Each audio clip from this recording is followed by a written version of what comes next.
안녕하세요, 에이트입니다. 여러분, 갤럭시 언팩이 이제 며칠 안 남았죠. 그래서 최근 소식을 들어보니까 거의 모든 정보들이 다 떴더라고요. 살짝 이러면 언팩이 의미가 있나 싶을 정도이긴 한데, 이번에 새롭게 나오는 Z 플립 3, Z 폴드 3에 대한 정보를 정리를 하면서 제가 왜 이렇게 기대를 하고 있는지 설명을 드려보도록 하겠습니다. 자, 긴 말하지 않고 바로 갈게요. 제가 Z 플립 같은 경우에는 한 3주에서 한 달 정도는 실사용하고 S21으로 옮겼죠. Z 플립을 그때 메인폰으로 사용하지 않았던 이유는 4가지, 5가지 정도가 있습니다. 첫 번째로는 주사율이에요. 기존의 S20 그리고 노트 20 이렇게 사용을 하다가 Z 플립 60Hz짜리로 보니까 이게 역체감이 너무 심하더라고요. 그리고 두 번째로는 방수예요. 방진 기능은 우리가 크게 체감을 못하는 경우가 많은데 방수 기능 같은 경우에는 은근히 좀 사용하는 경우가 있습니다. 그런데 이것도 메인폰으로서는 조금 아쉬웠고, 세 번째로는 화면 주름이었어요. 이건 정확히 화면 주름 때문에 막 사용하기 불편했다, 요것보다는 솔직하게 나중에 중고가 너무 많이 떨어질 것 같았습니다. 이게 손톱 자국도 조금 많이 남다 보니까 이거 오래 사용하다 보면 나중에 가격 방어가 안 되겠는데? 라는 생각이 들어가지고 중간에 처분을 했어요. 그리고 네 번째로는 바로 커버 디스플레이의 그 사용량이 좀 적더라고요. 물론 커버 디스플레이가 1.1인치로 뭐 간단한 내용 정도는 볼 수 있다, 이 정도는 굉장히 좋았는데 정말 간단한 용도로서만 사용이 가능했습니다. 그리고 다섯 번째로는 배터리 용량이 좀 아쉽다는 거였어요. 요즘에는 기본이 한 4000대 정도 들어가 주는데 3000대였죠. 한 요 정도가 제가 메인폰으로 Z 플립을 사용하지 않았던 이유가 될 수 있는데, 이 모든 게 개선이 되었습니다.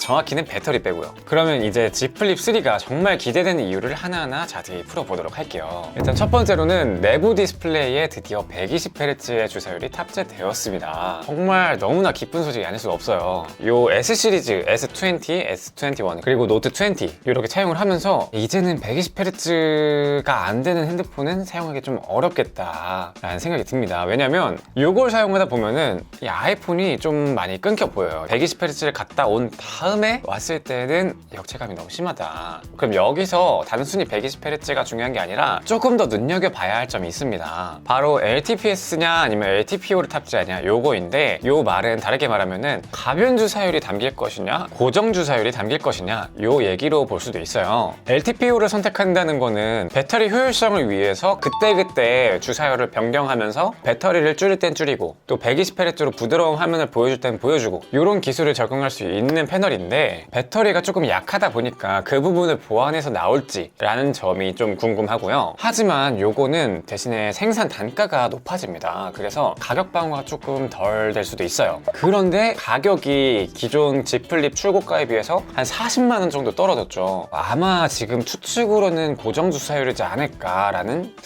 약간 예상을 해봅니다. 그리고 두 번째로는 바로 방수예요. IPX 8등급의 방수 등급을 지원하는데요. 꽤나 장시간 동안 1m 이상의 깊이에서도 압력을 받아도 버틸 수 있다 라는 거기 때문에 우리가 실생활에서는 거의 방수로 인한 문제가 되진 않을 거다. 근데 Z 플립 1과 그 5G 모델에서는 분명히 방수에 대한 등급이 그렇게 좋진 않았단 말이죠. 아니 1년 사이에 무슨 일이 있었던 건지 IPX 8등급으로 돌아왔습니다. 정말 좀 기대가 되는 성능 중에 하나예요. 세 번째로는 화면 주름의 개선이 있을 것으로 보여집니다. UTG 울트라 씬 글래스 2세대를 탑재를 하면서 주름에 대한 부분을 개선을 했어요. 기존에 오픈을 할 때 손톱 자국이 남는다라던가 막 그런 문제를 해결하기 위한 것으로 보이고요. 추가적으로 이 UTG 2세대가 Z 폴드 3에도 똑같이 탑재가 되거든요. 거기에서는 S펜이 추가로 사용되니까 그 마찰을 견디기 위해서 충분히 경도가 어느 정도 확보된 그런 재질로 나오지 않을까 싶습니다. 이 부분도 한번 실사용을 하면서 여러분들께 체감 성능을 보여드리도록 할게요. 자, 그리고 네 번째로는 커버 디스플레이의 활용력이 굉장히 높아질 거로 보입니다. 기존에는 1.1인치로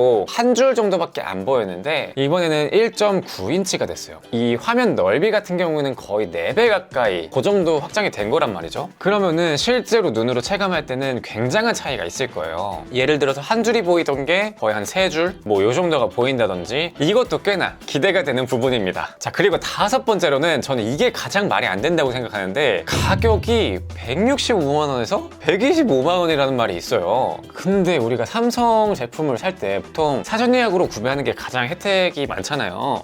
아무리 못해도 10% 이상은 하니까 여기에서 10%가 더 떨어지면은 한 110만 원, 100만 원대까지도 생각할 수 있지 않을까 싶은데 이 정도 가격이면은 기존의 바 형태의 스마트폰이랑 가격 차이가 없죠. 이거는 아예 없다라고 봐도 무방할 것 같습니다. 플래그십이다 보니까. 그런데 심지어 버즈2까지 사은품으로 준다는 말이 있어요. 야, 이걸 어떻게 해석을 해야 되나. 물론 Z 플립의 가장 최종 출고가 같은 경우에는 한 4번 정도 떨어져가지고 119만 원 정도로 알고 있거든요. 그래서 한 요렇게 해석을 해볼 수 있을 것 같아요. 첫 번째로는 삼성에서 좀 많이 남겨 먹었다. 아마 가격 정책이 뭐 자기들만의 마진율 이런 게 있어가지고 그렇게 막 유동적이거나 그러진 않을 텐데 라는 생각을 해보면은 또 말이 안 되는 것 같기도 하고, 두 번째로는 그 1년 사이에 생산 단가가 굉장히 많이 떨어졌다. 만약에 이 2번이라고 하면은 정말 대단한 거죠. 삼성에서 무슨 일이 일어나는지, 외계인들은 어떤 일을 하고 있는지. 그리고 세 번째로는 폴더블의 삼성의 진심이다. 이 가격이 굉장히 공격적인 정책을 펼치고 있는 것 같습니다. 요거는 이번 하반기 노트가 안 나오는 것을 완벽하게 대체하기 위한 수단으로서 좀 공격적인 가격 정책을 펼치는 게 아닐까라는 생각이 듭니다. 뭐 어찌됐든 소비자 입장에서는 완전 개이득이죠. 자, 그리고 여섯 번째로는 바로 듀얼 스피커예요. 기존에는 모노 스피커라서 하단에서만 음악을 재생할 수가 있었죠. 그래서 조금 소리가 아쉬웠던 건 사실입니다. 그런데 이번에는 상단과 하단에서 둘 다 나오는 스피커가 탑재된다고 해요. 요거는 긴 말하지 않고 넘어가도록 하겠습니다. 사실 요렇게 6가지 정도가 가장 메인으로 봐야 되는 포인트라고 생각하고요. 나머지 좀 기타 정보들에 대해서 말씀을 드려보도록 할게요. 먼저 색상의 경우에는 블랙, 퍼플, 골드, 그리고 요번에 새롭게 삼성에서 밀고 있는 그린 색상이 나올 거로 예상이 됩니다. 제가 기존에는 S21이 가장 예쁘다라고 생각을 했는데 이번에 Z 플립 3가 무광으로 색상을 잘 뽑아준다면 아마 저 개인적인 디자인 1등으로는 Z 플립 3가 되지 않을까 싶습니다. 그리고 루머로 떠돌았던 언더 디스플레이 카메라 같은 경우에는 Z 플립 3에는 탑재되지 않을 것으로 보이고요. 칩셋의 경우에는 스냅드래곤 888 그리고 엑시노스 2100 중에서 탑재가 될 것으로 보입니다. 그런데 이 두 가지 칩셋 모두 발열로 인한 논란이 있었던 칩셋이기 때문에 이거를 어떻게 해결했을지 여기에 대해서 좀 포인트가 맞춰질 것 같고요. 배터리의 경우에는 아쉽게도 3300mAh, 기존과 거의 동일한 수준이라고 합니다. 디스플레이 경우에도 120Hz 주사율이 들어가기 때문에 아무래도 사용 시간은 조금 더 줄어들지 않을까 싶습니다. 참고로 충전은 기존의 Z 플립과 동일하게 15W까지만 지원을 할 것으로 보입니다. 자, 그리고 이제 폴드3에 대해서 간단하게도 포인트를 짚어드릴게요. 가장 첫 번째로 기대되는 거는 언더 디스플레이 카메라가 어떻게 구현이 되었을까? 요게 저는 너무나 궁금하고요. 가장 주목해야 될 요소라고 봅니다. 그리고 두 번째로는 이번에 노트를 대체하게 나오는 그 폴드3에 들어가는